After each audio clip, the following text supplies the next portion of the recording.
Shalom, selamat pagi para pendengar yang diberkati oleh Tuhan dimanapun Anda berada saat ini. Kita akan sama-sama mendengarkan firman Tuhan melalui audio renungan pagi pada tanggal 22 Februari 2026 dengan judul Hubungan Karunia Roh dengan Alkitab bagian pertama. Sebelum kita melanjutkan bacaan renungan kita pada pagi hari ini, kembali saya mengajak semua para pendengar yang setia untuk berdoa bersama-sama. Bapa kami yang bersemayam di dalam takhta kerajaan sorga, saat ini kami akan merenungkan firman Tuhan. Kami butuh kuasa Roh Kudus-Mu. Tuhan curahkan kepada masing-masing kami. Terima kasih Tuhan Yesus, ampuni kami Bapa, karena kami sudah berdoa hanya di dalam nama Tuhan Yesus, Juru Selamat kami. Amin. Ayat inti kita terambil di dalam Efesus 4 ayat yang ke-11 hingga ayat 13. Demikian firman Tuhan.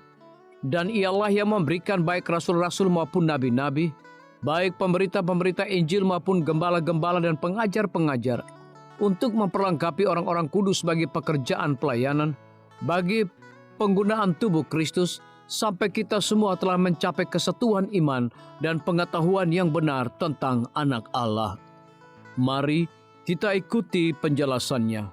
Penganut Advent hari Sabat yang awal berpendapat bahwa Alkitab mengajarkan bahwa karunia-karunia rohani, termasuk karunia bernubuat, akan ada di gereja sampai kedatangan kedua. Uriah Smith memberi ilustrasi yang menjelaskan maksudnya dengan baik. Misalkan tulisnya, kita akan memulai pelayaran. Pemilik kapal memberi kita buku petunjuk dan memberitahu kita bahwa buku itu berisi petunjuk yang cukup untuk seluruh perjalanan kita, dan bahwa jika kita mengindahkannya, kita akan mencapai pelabuhan tujuan kita dengan selamat. Saat berlayar, kita membuka buku yang mempelajari isinya. Kita mendapati bahwa penulisnya menetapkan prinsip-prinsip umum untuk mengatur kita dalam pelayaran kita dan memberitahu kita sejauh yang dapat kita lakukan, menyentuh berbagai kemungkinan yang mungkin terjadi hingga akhir, tetapi ia juga memberitahu kita bahwa bagian akhir perjalanan kita akan sangat berbahaya. Bahwa kondisi-kondisi pantai selalu berubah-ubah karena pasir, hisap, dan badai. Tetapi untuk bagian perjalanan ini, katanya, saya telah menyediakan seorang pemandu yang akan menemui dan menuntun Anda, serta memberi Anda petunjuk sebagaimana yang mungkin diperlukan oleh keadaan sekitar dan mengantisipasi bahaya, dan Anda harus memperhatikannya. Dengan petunjuk ini, kita tiba pada tempat berbahaya yang sudah disampaikan, dan sang pemandu sesuai janji muncul. Namun, saat ia menawarkan jasanya, beberapa awak kapal bangkit melawannya. Kami memiliki buku petunjuk asli, kata mereka, dan itu sudah cukup bagi kami.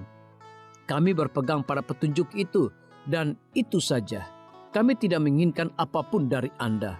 Siapakah yang sekarang mengindahkan buku petunjuk asli itu? Mereka yang menolak sang pemandu, atau mereka yang menerimanya, sebagaimana yang diinstruksikan oleh buku itu? Andalah yang menilainya. Tetapi beberapa orang mungkin mengatakan kepada kita di titik ini seperti ini, kalau begitu Anda akan menjadikan Ellen G. White sebagai pemandu kami, bukan? Kami tidak mengatakan hal seperti itu. Kalimat ini ditulis untuk mencegah segala upaya ke arah itu. Apa yang kami katakan dengan jelas adalah ini, bahwa karunia roh diberikan bagi pemandu kami melalui masa-masa sulit ini.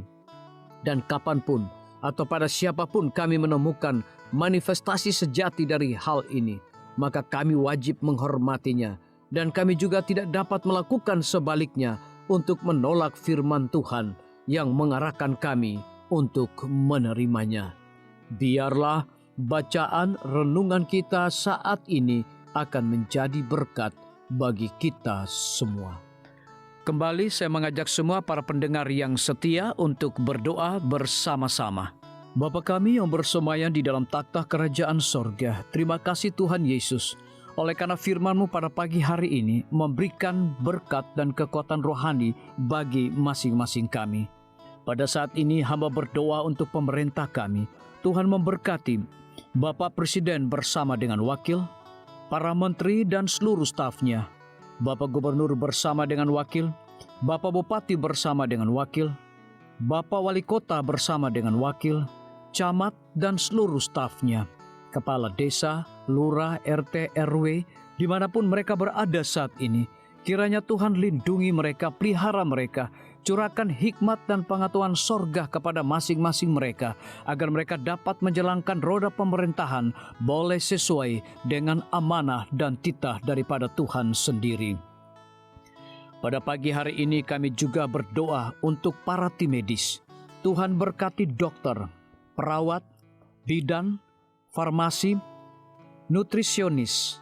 Kiranya hikmat dan pengetahuan sorga, roh dedikasi yang tinggi, roh kelemah lembutan Tuhan berikan kepada masing-masing mereka, agar mereka dapat memberikan pelayanan yang terbaik bagi setiap pasien yang membutuhkan pelayanan mereka setiap hari. Kami juga berdoa untuk guru-guru, kepala sekolah, siswa, mahasiswa, bahkan dosen di setiap lembaga pendidikan. Kiranya hikmat dan pengetahuan sorga Tuhan berikan kepada masing-masing mereka, agar mereka dapat mendidik setiap anak-anak untuk memiliki karakter Yesus Kristus. Hamba juga berdoa untuk TNI, Polri, PNS, wira swasta, petani, nelayan, ojek online dimanapun mereka berada. Kiranya berkat dan sukacita sorga Tuhan juga berikan kepada masing-masing mereka, agar mereka juga menjadi saluran berkat bagi sesama manusia.